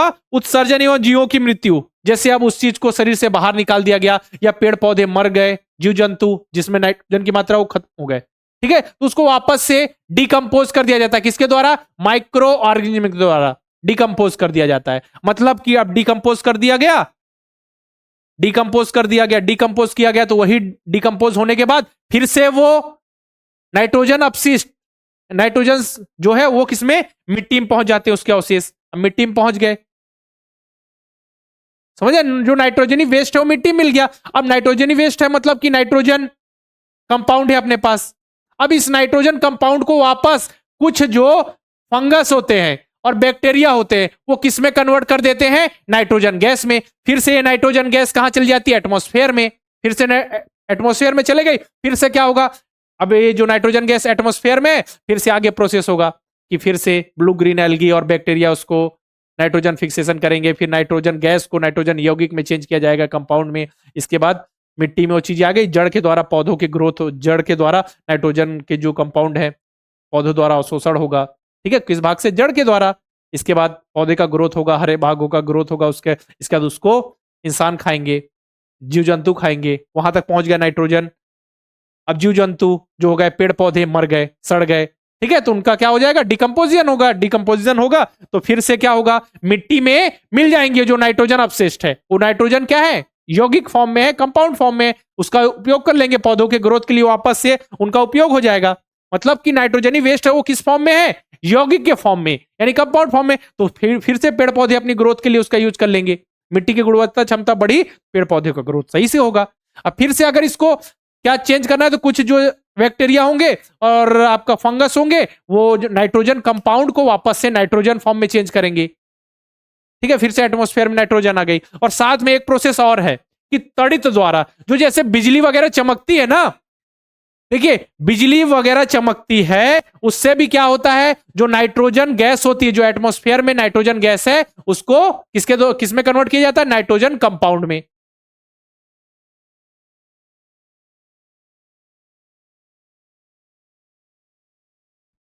समझ में आ रहा है ना? मैंने क्या बोला कि जो तड़ित, जो अचानक से जो थंडर स्टॉर्म वगैरह आते हैं ना, बिजली चमकती है, उसके द्वारा भी क्या होता है?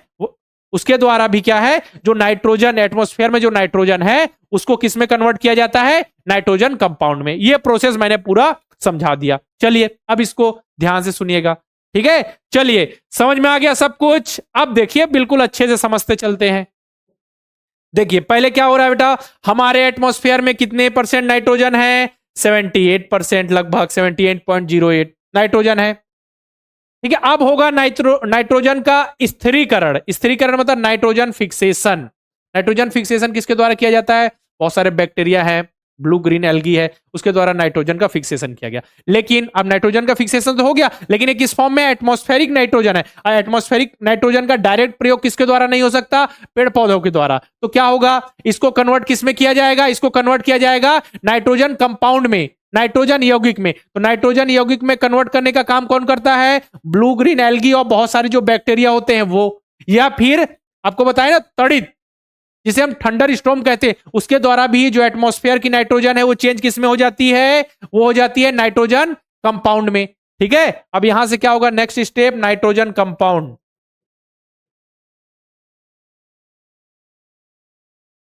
अब नाइट्रोजन कंपाउंड यानी नाइट्रोजन यौगिक में उसको बदल दिया गया, नाइट्रोजन यौगिक में बदल दिया गया। अब उसका उपयोग पेड़ पौधे कर सकते हैं? जी हाँ, बिल्कुल कर सकते हैं। तो अब क्या होगा?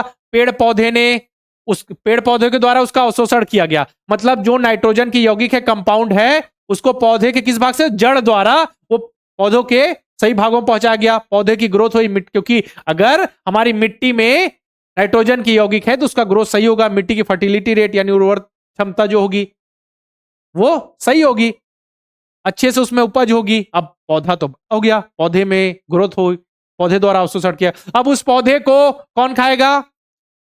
किसमें ट्रांसफर हो रहा है? जीव जंतु में और ह्यूमंस में, जो जैसे कि पालक वगैरह, या जो मतलब जो आपके पेड़ पौधे से रिलेटेड जो सब्जियां होती है उनको खाया, तो वहां पहुंच गया नाइट्रोजन। अब नाइट्रोजन वहां पहुंच गया, इसके बाद क्या होगा? उसको शरीर से बाहर निकाल दिया जाएगा। ठीक है, अपशिष्ट है, या फिर पेड़ पौधे सड़ गए, गल गए, छोटे छोटे जीव जंतु जिन्होंने खाया था वो भी, उनके भी अवशेष हैं, वापस से वो मिट्टी में डिकम्पोज हो जाएंगे, अब घटित हो जाएंगे, मिट्टी में मिल जाएंगे। मिट्टी में मिल गए मतलब वो क्या है? वो नाइट्रोजन के यौगिक हैं, क्योंकि उनमें नाइट्रोजन की मात्रा है। ये पेड़ पौधे हैं जिनमें नाइट्रोजन यौगिक है ना, वही डिकम्पोज हो गए, छोटे छोटे पेड़ पौधे, तो अब वो मिट्टी में मिलेंगे। मिट्टी में मतलब नाइट्रोजन की यौगिक है, तो वो जो नाइट्रोजन के कंपाउंड है उनका उपयोग वापस से पेड़ पौधे ग्रोथ के लिए कर सकते हैं। अब फिर क्या होगा? ये जो यौगिक है उसको वापस से हमको किसमें कन्वर्ट करना है? किसमें चेंज करना है? Nitrogen, atmospheric nitrogen, nitrogen gas में, नाइट्रोजन कंपाउंड को नाइट्रोजन गैस में। तो ये किसके द्वारा किया जाता है? इसका ये किसके द्वारा किया जाता है? बैक्टीरिया और फंगस के द्वारा। तो बैक्टीरिया फंगस के द्वारा क्या कर दिया जाएगा? उसको डीनाइट्रिफिकेशन। डीनाइट्रिफिकेशन मतलब कि कंपाउंड को वापस से नाइट्रोजन गैस में कन्वर्ट कर दिया जाता है। इस तरीके से फिर से देखिए नाइट्रोजन ऐसा घूमते रहती है। ऐसा आप सोचते होंगे ना, कितनी नाइट्रोजन है, नाइट्रोजन फिक्सेशन हुआ, सारी नाइट्रोजन खत्म हो गया। ऐसा नहीं, वो चक्र चलता रहता है। जैसे होता है ना, जैसे कि देखा होगा आपने, नदी, तालाब, समुद्र में इतना सारा पानी है, सूर्य का प्रकाश पड़ा, पानी क्या हुआ? भाप बनकर उड़ गया, ऊपर गया, ऊपर गया, ठंडा होता गया। समझा रहा? आपको लगता है ऊपर जा रहा है तो पानी ठंडा क्यों हो रहा है? देखिए बेटा, जब सूर्य का प्रकाश किससे टकराता है, जैसे पृथ्वी है ना, ये देखिए पृथ्वी है, तो सूर्य का प्रकाश सतह से टकराएगा, जहां हम रहते हैं सरफेस से, तो ये वाला हिस्सा ज्यादा गर्म होता है। सूर्य का प्रकाश जैसे जो ऊपर जाएंगे तो ठंडी होते जाएंगी ये, तो सूर्य का जो हमारा जो वाटर वेपर है ऊपर जा रहा है, ऊपर जाकर ठंडा हो जाएगा, धूल कण होंगे, बादल का निर्माण करेंगे। जब वर्षा की बूंदें भारी हो जाएंगी तो फिर से पानी बनकर गिर जाएंगी। इसमें देखिए इवेपोरेशन का प्रोसेस हो गया, कंडेंसेशन का प्रोसेस हो गया, ठीक है, इसके बाद प्रेसिपिटेशन का प्रोसेस हो गया। इस तरीके से वापस से अब जो पानी भाप बनकर ऊपर गया वापस नीचे आ गया। समझ में आ रहा है? ये प्रोसेस चलता रहता है, ये साइकिल है बेटा, जैसे वाटर साइकिल है, ये नाइट्रोजन साइकिल है। ठीक है, अब ये तो आपको पता ही है कि वायुमंडल में कितने प्रतिशत नाइट्रोजन है? 78.8, 78.08%। तो याद रखिएगा, वायुमंडल में सबसे अधिक कौन सी गैस है? वायुमंडल में सबसे अधिक गैस है नाइट्रोजन। बोलिए क्लियर है? हाँ, ये सब तो पढ़ा ही होगा ना, आप सभी अभी क्लास 7th में, 8th में, सब बच्चों को पता होगा, इतनी बेसिक सी चीजें है ना। चलिए, बोलिए मजा आ गया सर, नाइट्रोजन की साइकिल का जो प्रोसेस था वो समझ में आ गया। अब तो उसकी थ्योरी भी बताएंगे, तो उससे पहले हम जान जाएंगे सब कुछ। बोल दीजिए एक बार जल्दी से लिख दीजिए बच्चों कि सब कुछ क्लियर है। सब कुछ क्लियर है, एक बार लिख दीजिए। देखिए, हाँ याद रखिए, प्रैक्टिस सीट को कॉपी में नोट नहीं करना है बेटा। जब हमने आपके लिए मेहनत की है, इतने अच्छे से प्रैक्टिस सीट बनाई है, उसको कॉपी में नोट नहीं कीजिए, उसको प्रिंट करा लीजिए, प्रिंट करा कर रखिए। उसको लिखने की जरूरत नहीं है, उतना लिखेंगे तो टाइम आपका चला जाएगा। एक तो नोट्स बनाना है आपको, आ गया ना? ओके, चलिए अब आगे बढ़ते हैं। अब देखिए वही प्रोसेस है जो अब मैंने आपको समझाया। अब तो सब कुछ पता है कि एटमॉस्फेयर में नाइट्रोजन है, ठीक है। नाइट्रोजन फिक्सेशन किसके द्वारा होता है? बहुत सारे जो ब्लू ग्रीन एल्गी है और बैक्टीरिया के द्वारा नाइट्रोजन फिक्सेशन हो गया, है ना। जैसे कि आपको बताया था मैंने, जो ल्यूग्यूमिनस प्लांट है, लेगुमिनस प्लांट है, उनकी जड़ों की जो ग्रंथिकाएं होती है, जो रूट नोड्यूल्स हैं, उसमें राइजोबियम नामक बैक्टीरिया पाया जाता है जो कि नाइट्रोजन फिक्सेशन में मदद करता है। तो नाइट्रोजन फिक्सेशन तो हो गया ब्लू ग्रीन एल्गी और किसके द्वारा, बैक्टीरिया के द्वारा। अब नाइट्रोजन फिक्सेशन और डायरेक्ट उस नाइट्रोजन का यूज तो कर नहीं सकते क्योंकि क्या है, एटमॉस्फेरिक नाइट्रोजन है। तो अब क्या करते हैं, एटमॉस्फेरिक वायुमंडलीय नाइट्रोजन को हम किसमें कन्वर्ट करते हैं, किसमें कन्वर्ट करते हैं बताइए, उसको करते हैं हम नाइट्रोजियस कंपाउंड में, नाइट्रोजन यौगिक में चेंज करते हैं। ठीक है, नाइट्रेट, अमोनियम यौगिक अलग अलग फॉर्म में यूज करते हैं उसका, बस लेकिन डायरेक्ट एटमॉस्फेरिक नाइट्रोजन का यूज नहीं किया जा सकता, याद रखिए। पेड़ पौधे अवशोषण उसका नहीं करेंगे, पौधे को ग्रोथ के लिए, मिट्टी के जो फर्टिलिटी रेट के लिए उस नहीं होता, उसका कंपाउंड जो होगा वो जरूरी होगा पौधों के लिए, तो डायरेक्ट तो यूज नहीं कर सकते, ताकि हम उसको कंपाउंड में चेंज करते ताकि पौधे उसका एब्जॉर्प्शन सही से कर सके। ठीक है, तो उसको अब हमने कंपाउंड फॉर्म में चेंज कर दिया। कंपाउंड फॉर्म में चेंज करने के लिए कुछ बैक्टीरिया होते हैं, कुछ ब्लू ग्रीन एल्गी बताया था, नाइट्रोजन फिक्सेशन में भी वही मदद कर रहे हैं, और साथ में नाइट्रोजन, एटमॉस्फेरिक नाइट्रोजन को नाइट्रोजन कंपाउंड में चेंज करने में भी वही मदद कर रहे हैं। ठीक है, चलिए अब नाइट्रोजन का जो फिक्सेशन होता है वो किसके द्वारा होता है, देखिए नाइट्रोजन जो फिक्सेशन होता है राइजोबियम द्वारा, पता है, ये तो पता है, जो अपनी लेगुमिनस प्लांट की जड़ों में, रूट नोड्यूल्स में पाया जाता है। ठीक है, ब्लू ग्रीन एल्गी के द्वारा भी, ब्लू ग्रीन एल्गी जिसे साइनोबैक्टीरिया कहा जाता है, जो ब्लू ग्रीन एल्गी एल्गी नहीं है वो है बैक्टीरिया है, समझ में आ रहा है ना। और लाइटनिंग के द्वारा, लाइटनिंग के द्वारा क्या होता है, लाइटनिंग के द्वारा जो एटमॉस्फेरिक नाइट्रोजन है, नाइट्रोजन गैस है, उसको नाइट्रोजन कंपाउंड में चेंज किया जाता है, लाइटनिंग है ना। देखिए यहां पे लिखा हुआ है, तड़ित द्वारा during thunder storm high temperature and pressure convert nitrogen compound, है ना।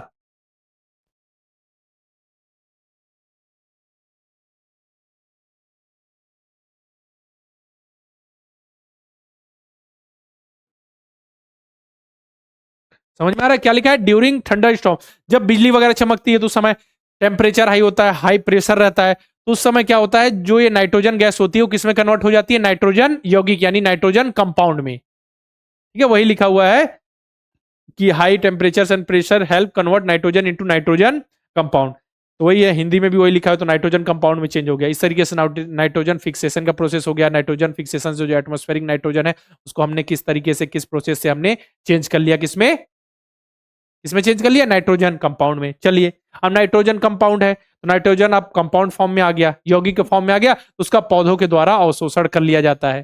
ठीक है, जब नाइट्रोजन उपयोगी नाइट्रोजन यौगिक में परिवर्तित हो जाता है तो इसका उपयोग मिट्टी जड़ तंत्र द्वारा करते हैं। पौधे मतलब पौधे में मतलब मिट्टी में क्या हो गया, ये जो नाइट्रोजन है वो कंपाउंड के फॉर्म में हो गया, तो इसका उपयोग पौधे किससे करते हैं, जड़ तंत्र द्वारा।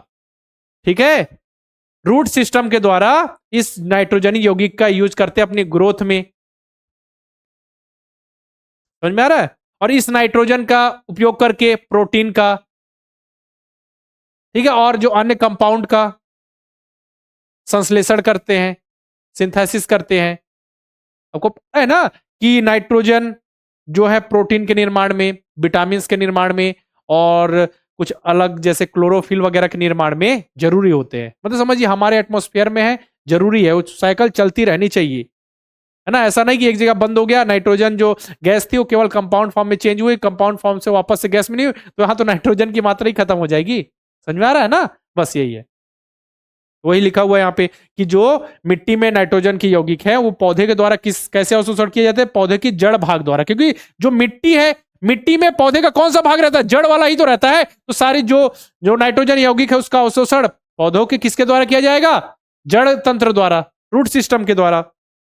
इसका उपयोग किसमें करेंगे, अभी नाइट्रोजन, इसका उपयोग प्रोटीन और जो अन्य कंपाउंड के निर्माण में करेंगे। अब फिर जो ये पेड़ पौधे का ग्रोथ हुआ, पेड़ पौधे का सही से ग्रोथ हो गया, अब जीव जंतु इसको खाएंगे, ह्यूमन बींग्स इसको खाएंगे,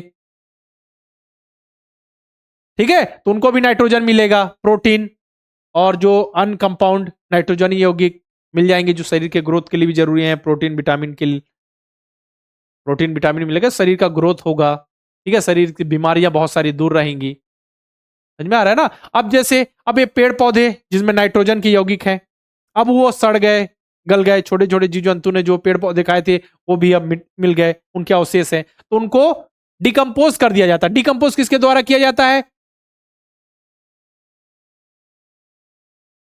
डिकम्पोज भी जो माइक्रो ऑर्गेनिज्म है, सूक्ष्म जीव के द्वारा डिकम्पोज कर दिया जाता है। ठीक है, अब ये डिकम्पोज कर दिया गया, मतलब जो सड़े गले मृत मरे पेड़ पौधे जीव जंतु हैं उनको डिकम्पोज कर दिया गया।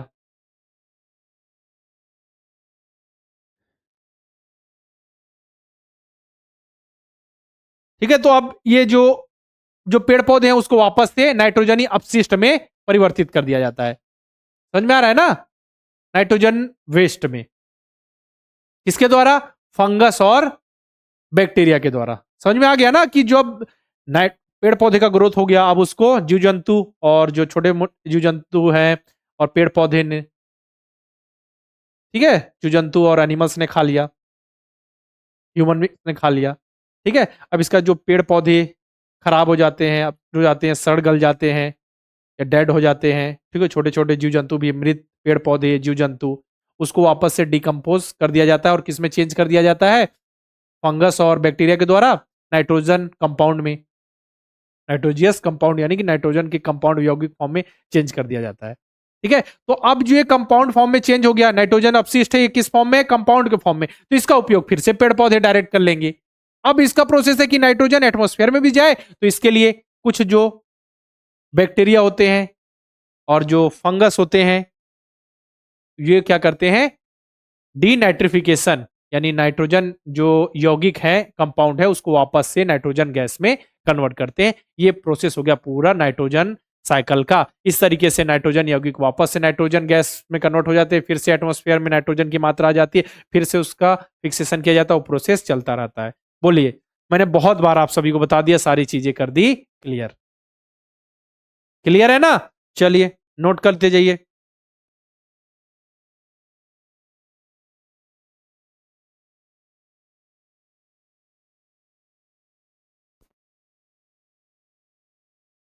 समझ में आ गया ना कैसे हो रहा है? कि मतलब जो पेड़ पौधे, जैसे पेड़ पौधे भी जो सड़ जाते हैं, जीव जंतु जो है वो भी मर जाते हैं, तो जो पेड़ पौधे होते हैं, जीव जंतु होते हैं, मतलब जो नाइट्रोजन, आखिर इसमें नाइट्रोजन है, नाइट्रोजन का ग्रोथ हुआ, तो नाइट्रोजन जो अपशिष्ट होता है, वेस्ट होता है, उसको वापस से नाइट्रोजन कंपाउंड में चेंज करता है। तो उस नाइट्रोजन कंपाउंड का यूज कौन कर सकता है? नाइट्रोजन पेड़ पौधे फिर से कर सकते हैं। फिर से अब उनको क्या करना है? नाइट्रोजन जो कंपाउंड फॉर्म में उसको हमको गैस में चेंज करना है, तो फिर कुछ जो बैक्टीरिया होते हैं, ठीक है, वो इसमें मदद करते हैं। ठीक है, तो ये हो गया डिनाइट्रिफिकेशन, मतलब नाइट्रोजन कंपाउंड को हम नाइट्रोजन गैस में कन्वर्ट कर रहे हैं। चलिए, अब हमने पूरा चैप्टर कर लिया कंप्लीट कि ना माइक्रो ऑर्गेनिज्म में क्या थे, कौन कौन से माइक्रो ऑर्गेनिज्म यानी सूक्ष्म जीव हैं, ठीक है, उनसे रिलेटेड कौन कौन सी बीमारी, कौन कौन से माइक्रो ऑर्गेनिज्म यानी कि सूक्ष्म जीव हानिकारक हैं, कौन कौन से हमारे दुश्मन है, कौन कौन से दोस्त हैं, किस हिसाब से दोस्त है, किस हिसाब से दुश्मन है, कैसे मदद कर रहे हैं। ठीक है, फूड पॉइजनिंग क्या है? फूड पॉइजनिंग मतलब फूड को खराब हो गया फूड, ठीक है, उसमें समझिए सूक्ष्म जीव का ग्रोथ हो गया, जिससे भोजन खराब हो गया, पॉइजनस हो गया। अब उसको हमको चाहिए कि भोजन ज्यादा लंबे समय तक चले, खराब ना हो, तो उसके लिए अलग अलग मेथड्स पढ़ लिए। मेथड्स पढ़ने के बाद हमने नाइट्रोजन फिक्सेशन पढ़ा, नाइट्रोजन साइकिल के बारे में पढ़ा कि एटमॉस्फेयर में जो नाइट्रोजन उसका यूज तो हम कर रहे हैं, उसको फिक्स कर दे रहे हैं, लेकिन फिर से वो एटमॉस्फेयर में कैसे पहुंचे, नाइट्रोजन का जो साइकिल है, एटमॉस्फेयर में नाइट्रोजन की उतनी मात्रा कैसे बनी हुई है, इसका प्रोसेस भी पढ़ लिया। अब बारी है क्वेश्चंस के प्रैक्टिस की, रेडी हो जाइए। चलिए, पहला क्वेश्चन आपकी स्क्रीन पर, मैं कुछ नहीं बताऊंगा, सारे आंसर मुझे आपसे चाहिए। चलिए जल्दी से। हाँ, एनसीईआरटी की बुक फॉलो करना है, क्लास 8 एनसीईआरटी की बुक फॉलो करना है। हिंदी वाले बच्चे हिंदी मीडियम और इंग्लिश वाले English medium, class 8 NCERT science. चलिए पहला क्वेश्चन, दीपोन, जतिन, आप सभी से पूछूंगा मैं, मिहिर। पहला क्वेश्चन आपकी स्क्रीन पर ये रहा, विच of the following is micro organism, निम्नलिखित में से कौन सा एक सूक्ष्म जीव है? आम है क्या? हाथी है क्या? कैक्टस है क्या? नहीं, कौन है? बैक्टीरिया। ये क्या है? सूक्ष्म जीव है, माइक्रो ऑर्गेनिज्म है। ठीक, चलिए ये तो सिंपल सा क्वेश्चन था। Second question, east is used in the production of which of the following, east यानी कि खमीर, ईस्ट को क्या कहा जाता है? खमीर। ईस्ट का उपयोग निम्नलिखित में से किसके उत्पादन में किया जाता है? दूध के उत्पादन में, ठीक है, वेजिटेबल के उत्पादन में, या ऑयल के प्रोडक्शन में, या अल्कोहल के प्रोडक्शन में? जल्दी से बताइए क्या आंसर आएगा। ईस्ट पता है ना, खमीर, हमको पता फर्मेंटेशन का प्रोसेस, किण्वन की क्रिया क्या होती है बेटा? जो भी नेचुरल शुगर होती है उसको हम अल्कोहल में या एसिड में या गैसियस फॉर्म में चेंज करते हैं, किसके द्वारा? जो माइक्रो ऑर्गेनिज्म है, सूक्ष्म जीव के द्वारा। तो यहां बोला जा रहा है ईस्ट क्या है? ईस्ट एक प्रकार की फंगस है। ईस्ट एक प्रकार की फंगस है। तो ईस्ट का प्रयोग करके हम किसके उत्पादन में करते हैं? एल्कोहल के उत्पादन में हम ईस्ट का प्रयोग करते हैं। बोलिए क्लियर है? ठीक है। अब मुझे ये बताइए कि अगर मैं आपसे पूछूं कि फर्मेंटेशन का ही प्रोसेस है, हम दूध के उत्पादन में किस बैक्टीरिया का यूज करते हैं? ये तो फंगस है। फंगस कौन है? ईस्ट। ईस्ट एक प्रकार का फंगस है, फफूंद है ना, ईस्ट जिसे खमीर कहते हैं। मैंने पूछा कि दूध के उत्पादन में हम किस माइक्रो ऑर्गेनिज्म का यूज करते हैं? लैक्टोबैसिलस। बहुत बढ़िया। दूध दूध से दही बनाना है हमको, दूध से दही बनाना है। दूध से दही बनाने के लिए लैक्टोबैसिलस। उसमें भी फर्मेंटेशन का प्रोसेस होता है। जो दूध की जो शर्करा होती है, ग्लूकोज होता है, उसको हम किस फॉर्म में चेंज कर रहे हैं? किसकी मदद से? लैक्टोबैसिलस बैक्टीरिया की मदद से उसको हम ने उसको दही के फॉर्म में चेंज कर दिया। समझ में आ रहा है ना? चलिए, वो क्या है? एसिड के रूप में, लैक्टिक एसिड।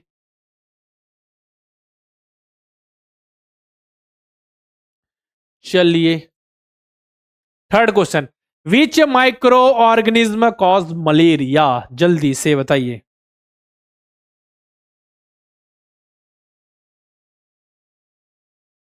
जल्दी से, जल्दी से।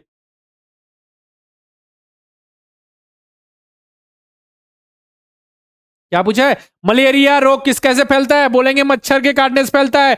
मच्छर काटने से फैलता है। मच्छर क्या है? वेक्टर है, कैरियर है। लेकिन मुख्य रूप से किस माइक्रो ऑर्गेनिज्म से? तो प्रोटोजोआ। अब कौन सा protozoa? Plasmodium parasite. Plasmodium parasite, जिससे मलेरिया रोग होता है, उसको कैरी कौन करता है? फीमेल एनोफिलिस मच्छर। चलिए, तो आंसर आ जाएगा प्रोटोजोआ। हाँ बिल्कुल। वायरस नहीं बेटा, मलेरिया कैसे वायरस से होगा? कैसे वायरस से होगा? बताया था प्रोटोजोआ, भूल गए? Plasmodium parasite. बोलिए क्लियर है सर जी? मजा आ गया। गलती नहीं करनी है, ऐसे ही क्वेश्चन आपके एग्जाम में आएंगे, कुछ अलग से थोड़ी क्वेश्चन पूछे जाएंगे, यही सब क्वेश्चन पूछे जाएंगे।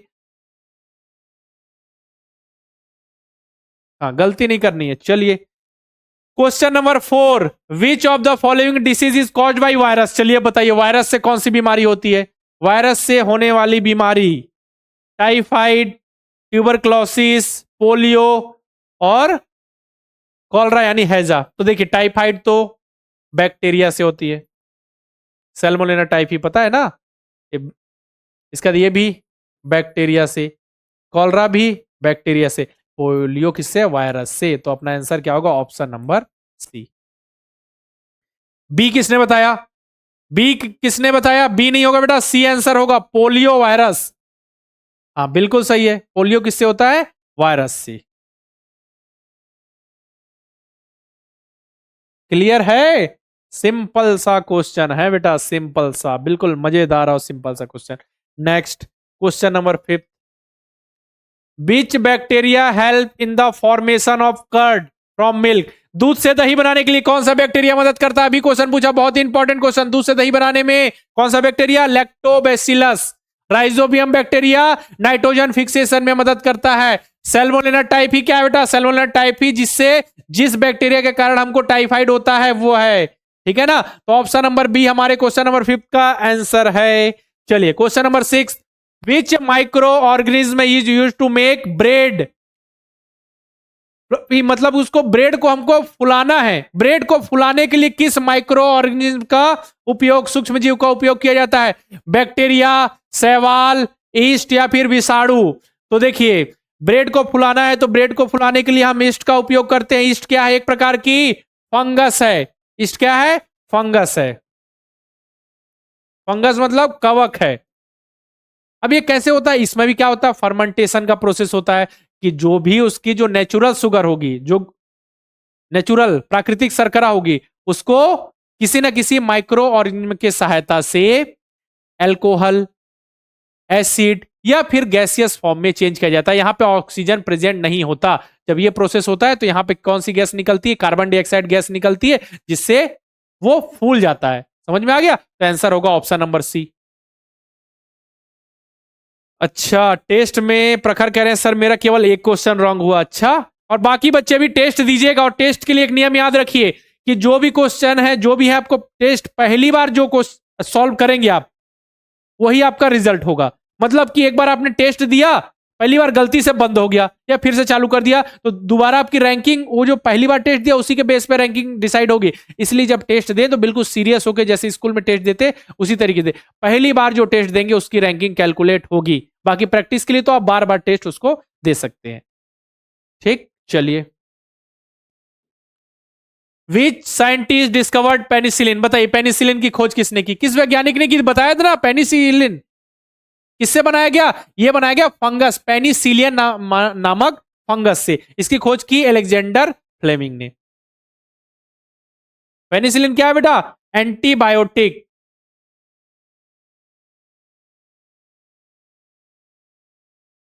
लावण्य, ऑप्शन नंबर डी कैसे होगा बेटा? रॉबर्ट कोच ने क्या किया था? रॉबर्ट कोच ने जिस बैक्टीरिया के कारण एंथ्रेसिस होता है उसकी खोज की थी। आंसर ए होगा। ठीक है, चलिए क्वेश्चन नंबर 8 पे चलें। Which method is use to preserve milk? आप सभी को पता है, दूध को संरक्षित करना है, प्रिजर्व करना है, तो कौन सा? Pasteurization method. क्या है? 15 से 30 सेकंड तक दूध को गर्म कीजिए 70 डिग्री सेल्सियस और फिर अचानक से ठंडा कर दीजिए, दूध प्रिजर्व होगा। इसकी खोज किसने की थी?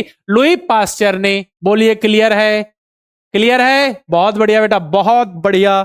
चलिए क्वेश्चन नंबर 9 की ओर चले। विच of the following is not an example of fungi? निम्नलिखित में से कौन कवक का उदाहरण नहीं है? मतलब इसमें से कौन सा ऐसा है जो फंगस नहीं है?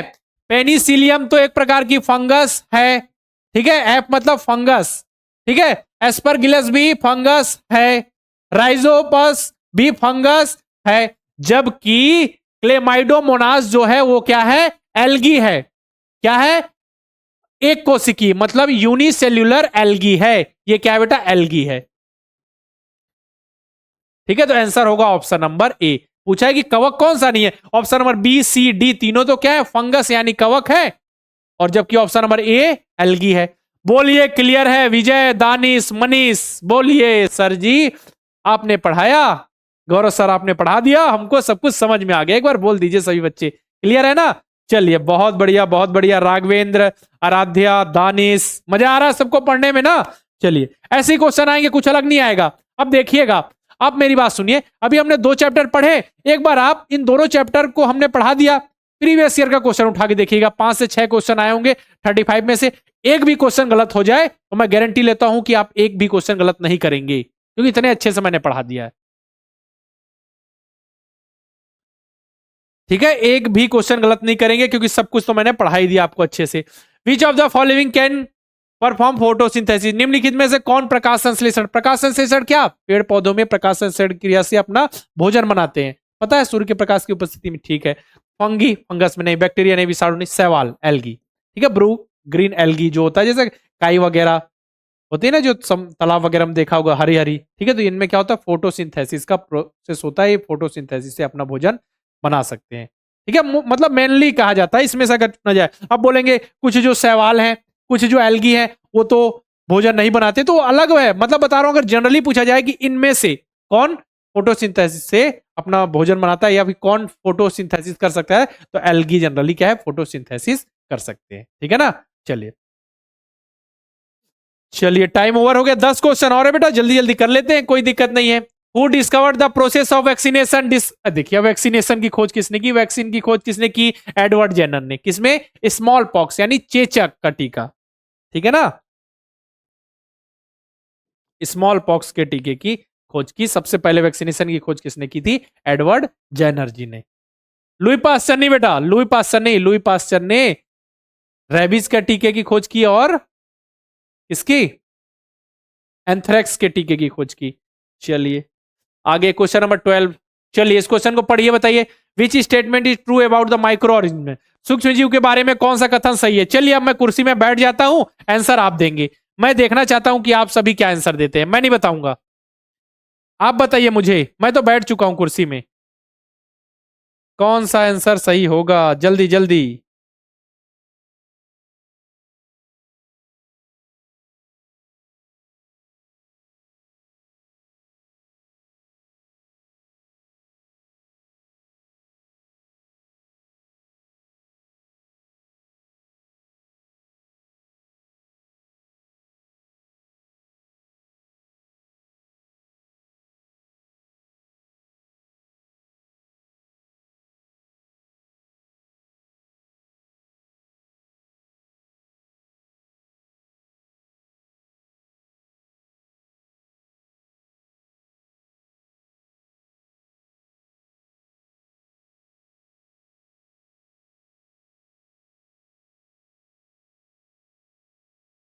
जल्दी से क्या आंसर आएगा समझिए।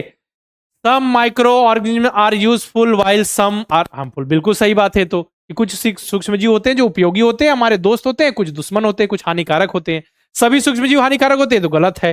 ठीक है, इसमें लिखा है can see with the naked, खुली आंखों से देख सकते हैं, नहीं देख सकते। All microorganism are multicellular, नहीं ऐसा तो नहीं होता। कुछ जो माइक्रो ऑर्गेनिज्म होते हैं यूनिसेल्यूलर भी होते हैं, मल्टी सेल्यूलर भी होते हैं, है ना। ठीक है, तो ऐसा कोई नियम तो नहीं कि सभी मल्टी सेल्यूलर, ही तो गलत है। ऑप्शन नंबर ए करेक्ट है, ए आंसर है, बिल्कुल सही। हाँ बिल्कुल। चलिए question number 13, select the group of disease that is caused by virus. उन रोगों के समूह का चयन करें जो विषाणु यानी वायरस के द्वारा होता है। ठीक है, तो जैसे जो रस्ट हो गया, रतुआ जो उसमें होता है ना, उसमें पौधों में, सब्जियों में। स्मट हो गया, दाद वगैरह, ये किसके कारण होता है? फंगस के कारण, ये फंगस के कारण।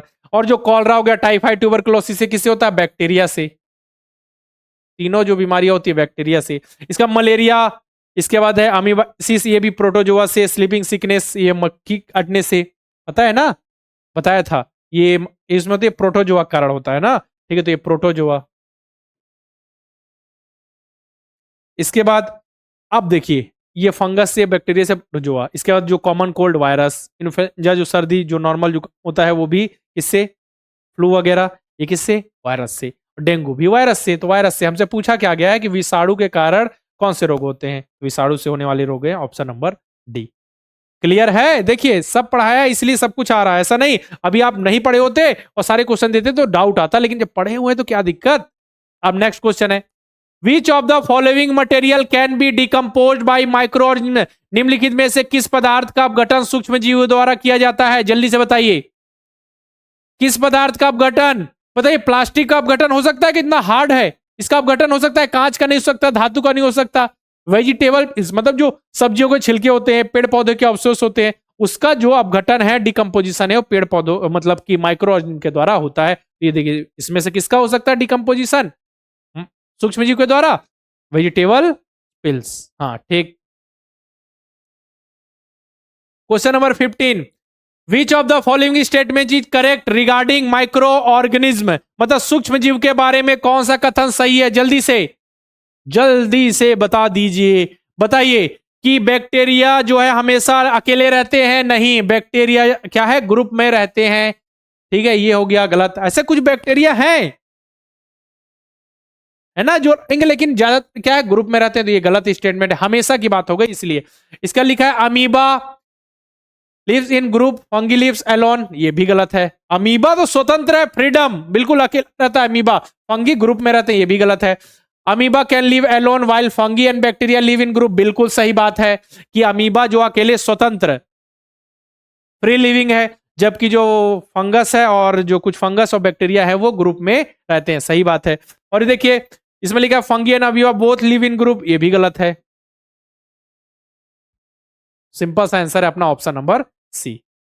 ठीक है, चलिए question number 16, idli and dosa batter become fluffy due to which process. वो ये इडली और डोसे का घोल क्या करना, किस प्रकार से, किस कारण से फूल जाता है?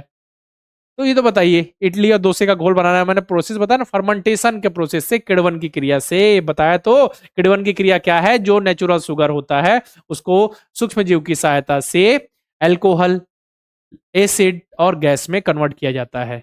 समझ में आ गया ना? हाँ, ऑप्शन नंबर डी। सी नहीं बेटा, पास्चुरीकरण क्या होता है? जिसमें दूध को हम प्रिजर्व करते हैं, ठीक है, लेकिन यहां पे क्या क्या, फर्मेंटेशन, फर्मेंटेशन का प्रोसेस जिससे आपका दूध से दही बन रहा है, आटा, मैदे का आटा फूल जा रहा है, ब्रेड फूल जा रही है, एल्कोहल बनाया जा रहा है, क्या फर्मेंटेशन का प्रोसेस। चलिए question number 17, which microorganism cause citrus canker. Citrus canker मतलब पता है ना, नींबू कैंकर जिसको कहा जाता है, ये वाली बीमारी पौधों में होती है, नींबू में, संतरे में। तो आपसे पूछा जा रहा है कि सिट्रस कैंकर जो है किस माइक्रो ऑर्गेनिज्म के कारण होता है? वायरस, फंगी या फिर बैक्टीरिया या प्रोटोजोआ? जल्दी से जल्दी से, जल्दी जल्दी। नैतिक, रुचि, इतने तेज बच्चे हैं। दीपोन, बी आंसर होगा। देखिए देखिए, बताइए बताइए, अभी तक किस बच्चे ने सही बताया? बताइए जल्दी से।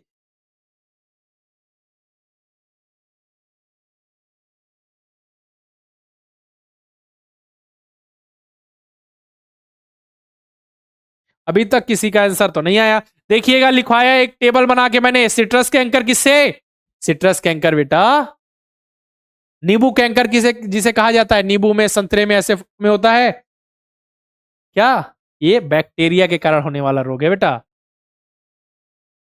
बताया था ना, एयर के द्वारा फैलता है, हाँ बैक्टीरिया। ऑप्शन नंबर सी होगा। वायरस वाले बच्चे गलत हैं, फंगस वाले भी गलत हैं, आंसर क्या होगा, bacteria, option number C. Aditya Tiwari, question number 18 पे चले। 18 क्या कहता है, which of the following is the most effective way to prevent food poisoning, खाद्य विषाक्तता से, क्या है, विषाक्तता, विषाक्तता, बोलिए एक बार, आप खुद रिपीट कीजिए, खाद्य विषाक्तता, ठीक है, इससे बचाव का सबसे प्रभावी उपाय निम्नलिखित में से कौन सा है। बताइए कैसे आप फूड को प्रिजर्व होने से बचाएंगे, नेचुरल नॉर्मल, तो देखिए एक्स्ट्रा ऑयल ऐड करके नहीं, ठीक है, ड्राइंग इन सनलाइट कुछ हद तक, लेकिन नहीं जरूरी थोड़ी, नॉर्मल प्रोसेस पूछा जा रहा है इसमें से, है ना, बार बार उबालना नहीं, फूड को प्रिजर्व मतलब वो बचाना है खराब होने से, बार बार उबालने से नहीं, तो सबसे सिंपल सा है भोजन को ढक कर रखने से, फूड पॉइजनिंग से बचना है हमको, तो क्या करेंगे, हम खाने को ढक कर रखेंगे।